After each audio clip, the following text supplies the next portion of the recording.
Hello everyone, this is Shooter Fantasy, and today I'm going to be talking about game development and primarily why game development is rather hard to do. Today, it's easier than ever today to go out, get a game engine, and get started on working on a game project, so it's a lot more accessible nowadays, but getting into game development and standing out, holy crap, is that difficult to do. And I'm not the first person to say this, obviously. I won't be the last person to say this, but, even with how easy it is to make a game nowadays, there's still a lot of learning curves to go through.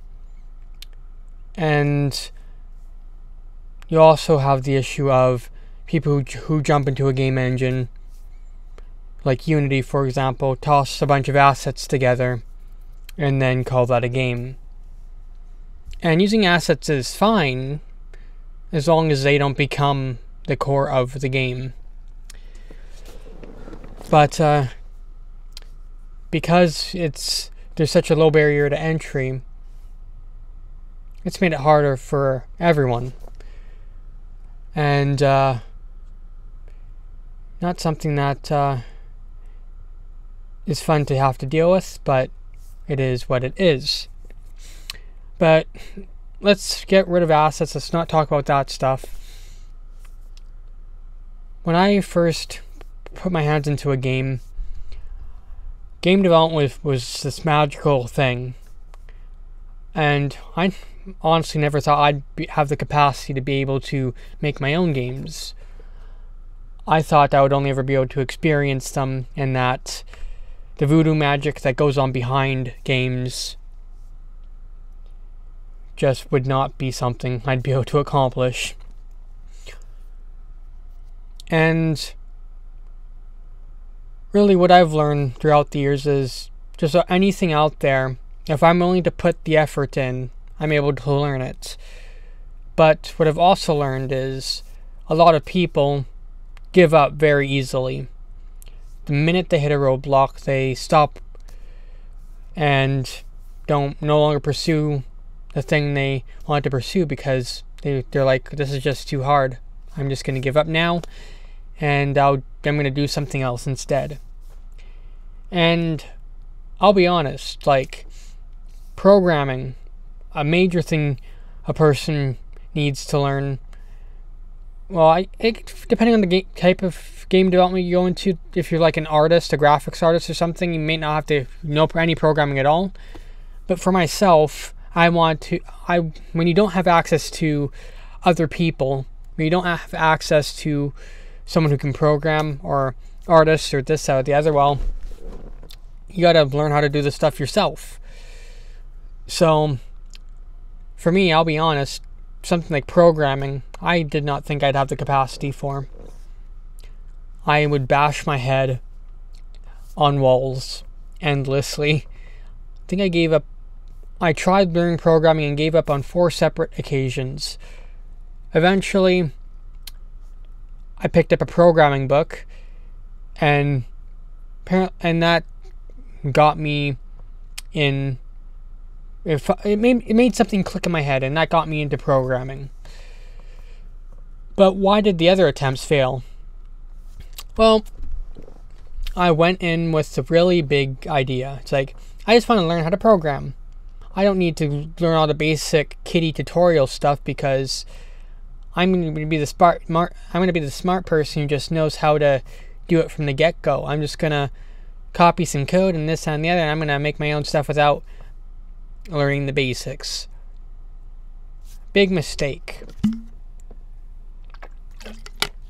Yes, the basics of programming are horrendously boring. You won't be building anything fun. Your first program will be Hello World, and your second program might be another thing that doesn't do very much, but quite literally you have to start small.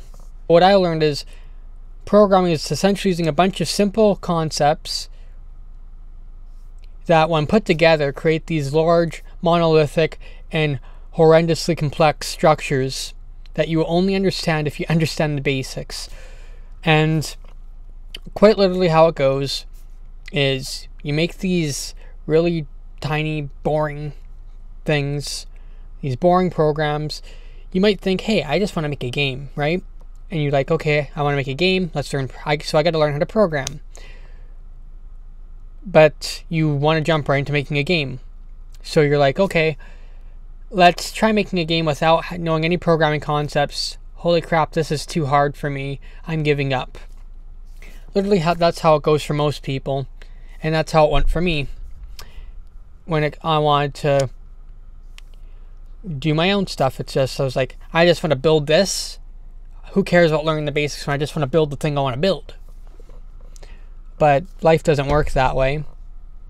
You can't build the thing you want to build if you don't have the knowledge and experience using the hammers and other tools that you'll need.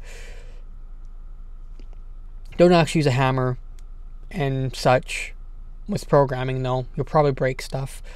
But I'm metaphorically speaking, you gotta learn to use the tools before you can build anything with them. And yeah, that was a fun experience. I started off building small, basic programs, not very fun programs. And each program I made, I would come home after school, and every day I'd just work on a project. And it would be something simple. Like I made a prank program, for example, that would launch various pranks on a computer after a certain amount of time. I made a program that you can talk to, but it was a bunch of if statements that basically search for keywords in anything you sent it. Just you start off small, and then these projects raise in complexity, and as they slowly raise in complexity, you learn more and more. And the thing I learned with programming, at least, is that you're always learning. You're never not learning. You're always going to reach unique problems that no one else has ever run into before. You are going to be the one having to spend the hours and hours figuring out how to fix any problems you run into, to find out it's only one line of code that you screwed up that was screwing up everything else, and it took you like 2 weeks to figure it out. Yes, that happens a lot.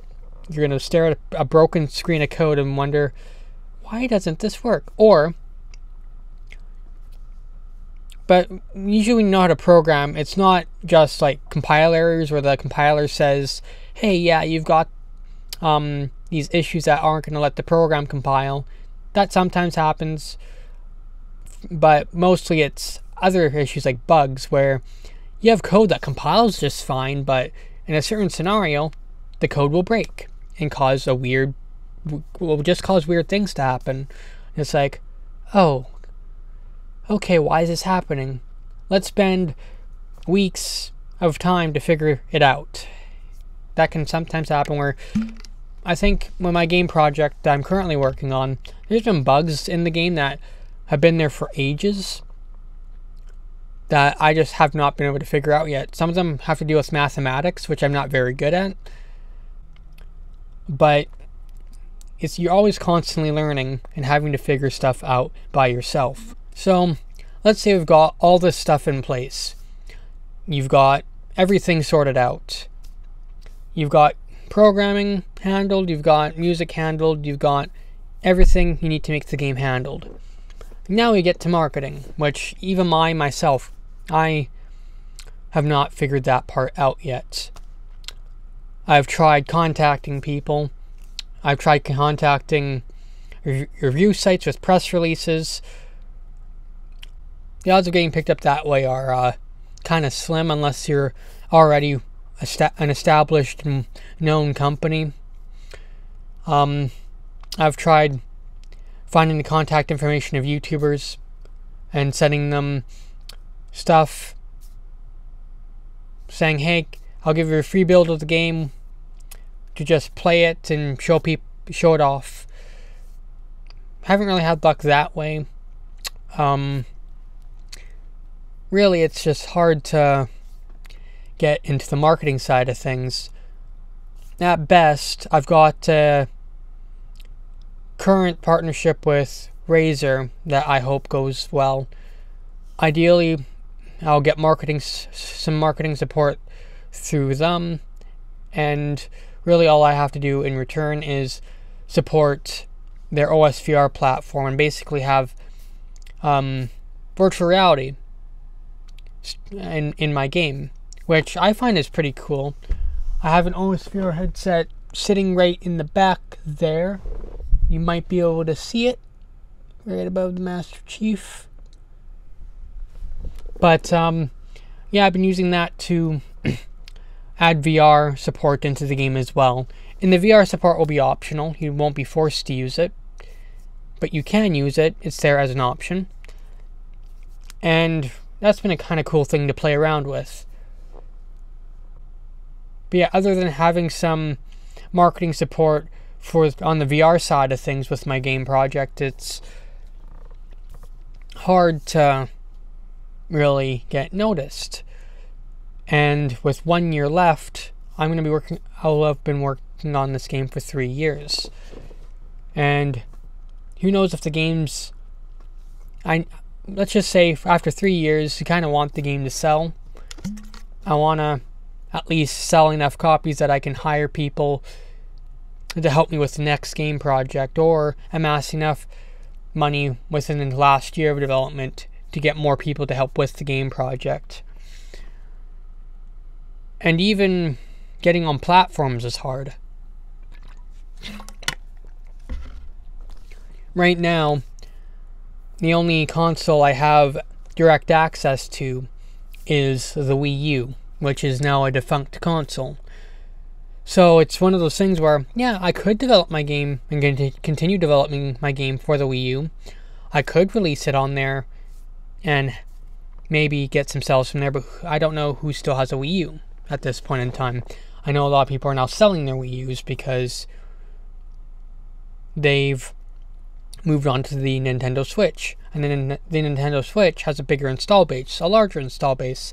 I would obviously want to develop on the Nintendo Switch.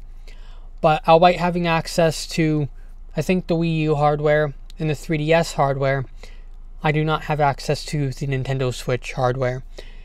And that will be for reasons that I'm not sure I'm allowed to say or not. Really, if they just want it. Right now, the Nintendo Switch is a closed platform for developers. And until they open it up to more developers, which I'm not sure when or if they're going to be doing that, kind of stuck. So, really, it's one of those things where game development, I will say, is definitely very hard to get into. Even if you can make a good game, even if you have all the skills to make a good game, marketing, that's always going to be the thing. And there's no one easy answer to the marketing issue. You either are already well established, have a publisher to advertise, who has the budget to advertise for you, or you get lucky. And the getting lucky part, it's luck. Luck, you got to put in hard work and then hope for the best. And really, that's all there is to it. So this was kind of rambly, but hopefully you guys found this video interesting. If you guys want to keep up with my future content, feel free to subscribe. And with that all said, I'll see you guys next time.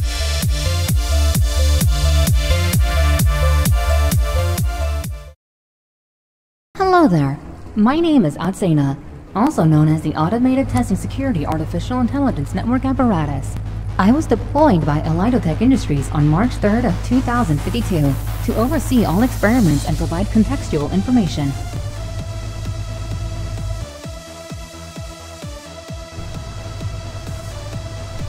Experiment has begun. The Stun Cannon. This can be used to temporarily immobilize other NOR robots. Here's what happens when you are stunned.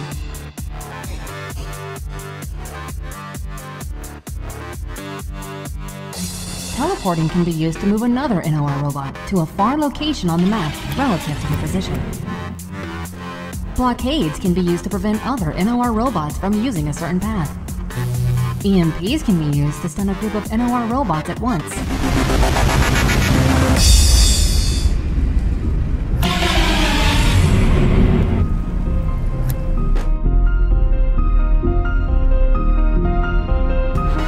Flag has been stolen.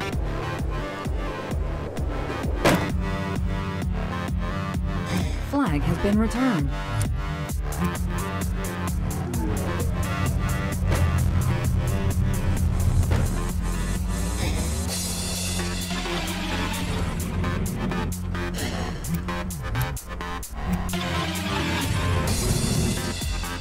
Territory has been captured.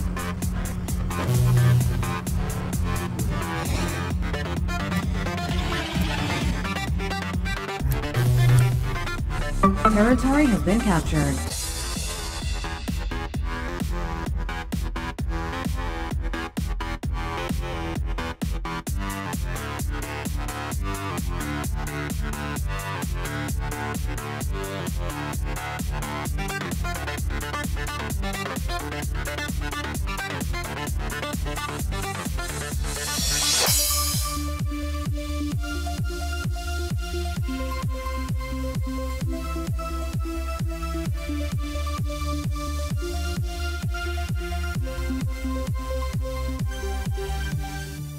Project NOR.